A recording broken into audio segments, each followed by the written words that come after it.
Hey, I'm Becca with the Happy Ever Crafter, and today I'm going to show you how to get a wood sign ready to be written on in calligraphy.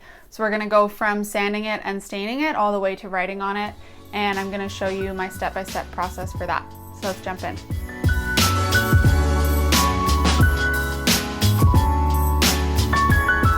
Okay, so the first thing to note is that I've put down this drop cloth. I'm out on my patio and I am terribly clumsy, so I put this down all over everything so I can't make a mess. And then if we talk about materials, the actual stain that I'm going to use on the wood is called espresso. It's Minwax. I'm not sure if you can see that super well in the video, but this is just a good dark stain that I'm going to use on my wood. And then I have sandpaper, I have a little brush, a rag, and some gloves to protect my hands. And then as for the wood itself, my wood is actually just a piece of poplar that I had them cut. It's super inexpensive, but I just look for one that doesn't have too many imperfections in the surface. And that's it for materials. So the first thing I'm going to do is actually just sand my board, mostly just the edges, a little bit on the top, but it's fairly smooth already. So I'm just going to sand the edges and make sure that there's no imperfections before I start staining. All right, so now I've got my board sanded and I've got my stain mixed and my cloth ready to go, and I'm going to just put some gloves on and start staining. So what you want to do is go against the grain when you're putting the stain on, and then leave it on for a bit, and then when you go to wipe it off and just clean it off, you want to go with the grain. So that's what you'll see me do. So it's a bit noisy out near my house today with construction, but I have left these boards for 24 hours now. I stained them yesterday and they're all cured, and I just want to show a little comparison of these two boards in the image. So this one, I left the stain on for about an hour before I wiped it off with the grain. This one I only left the stain on for about 5 minutes. So you can see the difference in the color, and if you want to kind of do that, you can just change the amount of time you leave the stain on. Alright, so I've got my board all picked out and prepped. I chose the darker one because I find that the white kind of stands out a little bit better on this one. And now we're going to talk a little bit about supplies. So first things first, I'm going to have some painter's tape that I'm going to put really gently on the board just to give me some guidelines.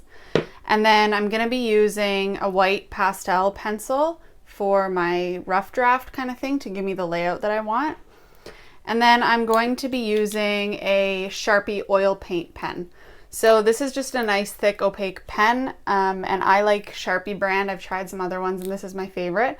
But you could also use just a paintbrush and regular paint. It's totally up to you, but I like the feeling of doing this one and actually doing faux calligraphy as opposed to putting the pressures and everything on a brush. If you don't have a pastel pencil, you could also just use chalk. Totally up to you. They're both good options, and you just want to go really lightly with those. So that's kind of it for my supplies, and now I'm going to actually just use the tape and lay things out.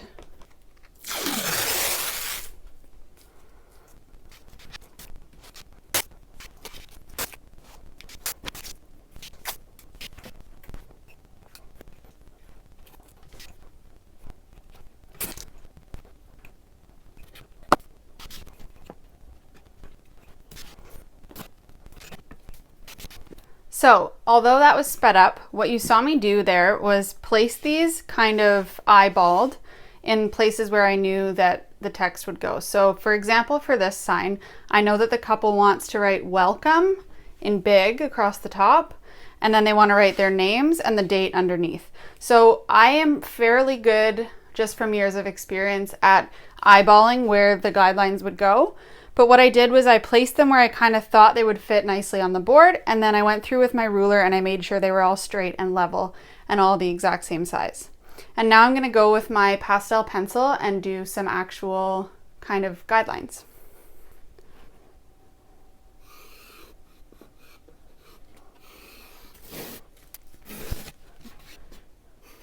Now for the part where I'm writing welcome, I actually take the tape off and I just leave a little bit of a guideline with the pastel pencil. This is just because this is going to be calligraphy and I'm going to be bouncing the letters, so if the tape was there, it would have been in the way.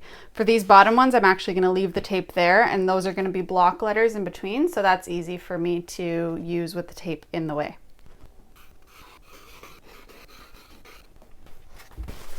Now I've laid this out and I realized that I didn't have it centered very well, so I'm actually just going to use a paper towel and get rid of that.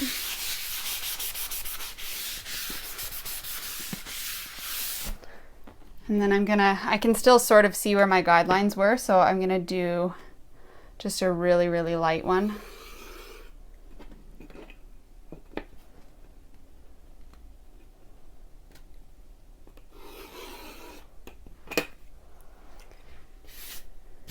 And what I actually didn't do at the beginning, which was silly, was measure out where the middle is.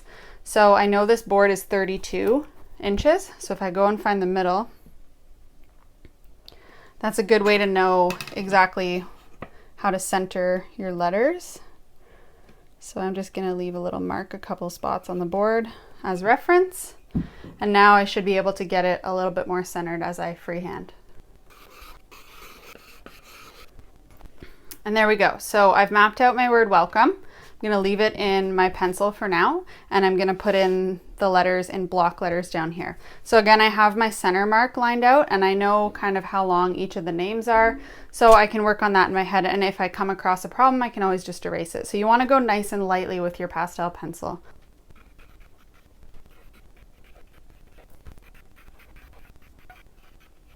All right, so now I've got everything laid out, and I kind of take a step back and realize that maybe my welcome could move down a little bit. I know that the couple is going to be putting some greenery above this sign at their wedding, so I think that it would be nicer if this was moved down a bit. And luckily I can just easily take off that pastel pencil again.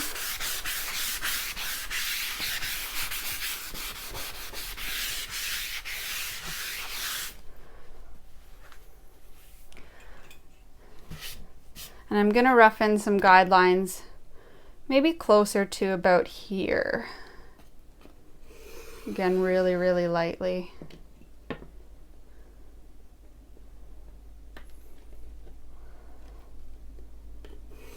If you're a beginner too, it's probably easier to bring these lines all the way across, but because I know that I can probably freehand it, I just do a little bit the length of the ruler in the middle there. And there we go. So now I actually kind of go through and erase a little bit just so that it's leaving the faintest guideline. I just don't want any of the pastel residue to mess up the flow of my ink. So now I take off my guidelines.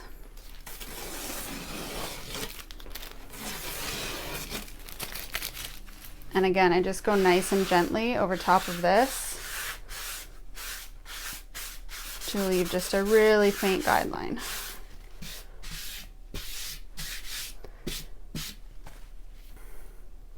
So now we're actually ready to put the paint on. So I grab my Sharpie pen and I have just the top of my plastic container that I'm going to use to keep pressing down on my pen and making sure that there's always a good flow of paint coming out. Otherwise you're going to have streaks and it's going to just drive you nuts.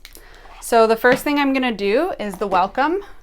You want to work top to bottom obviously so you're not smudging it.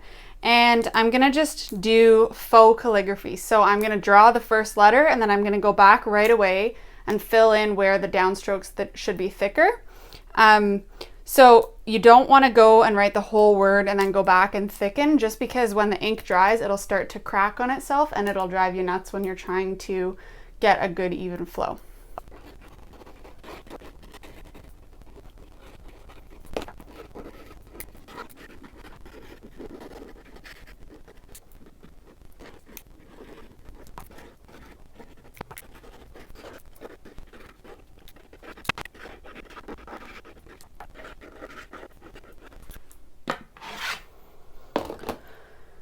So that's that for my calligraphy part. And now, depending on what kind of wood you used, like I mentioned in the beginning, this is poplar, but some kinds of wood will actually suck a bit more ink out of your pen. And that's totally fine. If you start working on it and you notice that it's getting faded as it dries, which mine is a little bit, you can always go back and just put more on top. What you want to do is wait for it to completely dry before you do that. You want it to have soaked in a little bit before you start and try and put more on top. Otherwise, the same issue will happen where your ink will start to kind of chip and glob. So just wait for it to be totally dry. But for now, I'm going to just do these block letters and then I'll come back and this should be dry enough for me to add another coat.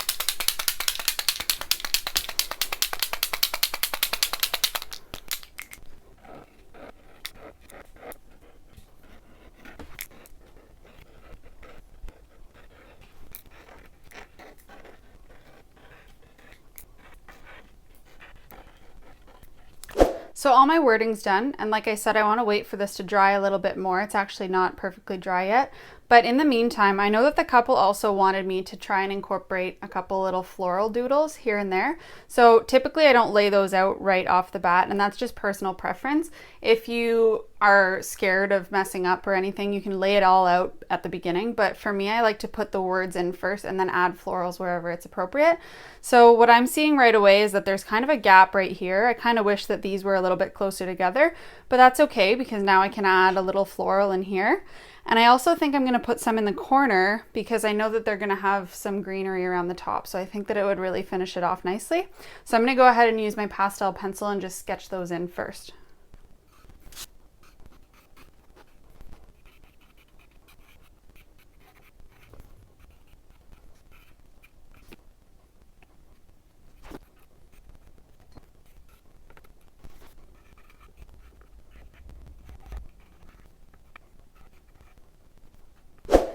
Now that I've gotten them all sketched out and I'm happy with them, I'm actually going to use the smaller tip Sharpie for those because they're a little bit more delicate. I don't need them to be as thick as those ones. So I'm going to use my smaller one and just go over them with my oil paint.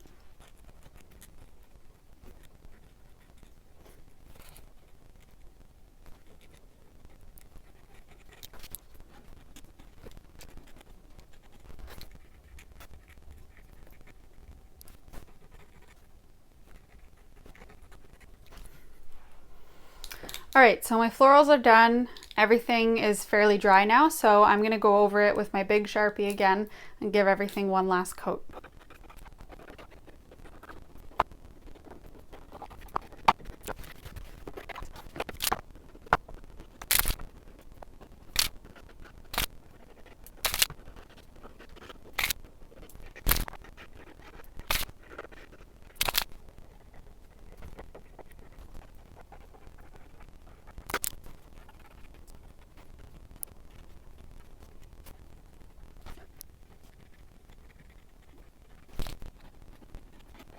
And that's that.